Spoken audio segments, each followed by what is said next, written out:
Mario Dandi jadi tersangka kasus pencabulan AG. Kasus penganiayaan D oleh Mario Dandi Satrio memasuki babak baru. Setelah menjadi terdakwa dalam kasus penganiayaan kepada anak D, Mario kini menyandang status baru sebagai tersangka pencabulan terhadap anak AG.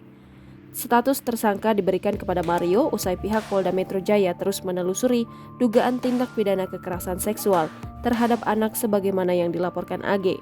Hengki bahkan menyebut status Mario sebagai tersangka sudah ditetapkan sejak tanggal 27 Juni 2023 lalu.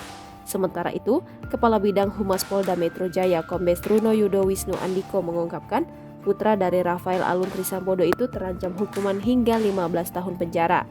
Kuasa hukum anak AG yakni Mangata Toding Alu langsung mengapresiasi penetapan tersangka Mario soal kasus dugaan pencabulan yang dilakukan kepada kliennya.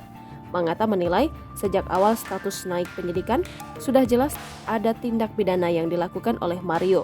Bukti-bukti tindakan pencabulan yang dilakukan oleh Mario pun sudah jelas diperlihatkan ketika pihaknya mendampingi anak AG.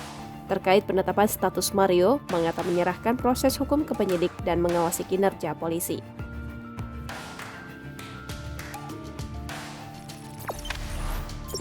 Jangan lupa subscribe, share, komen, dan like ya.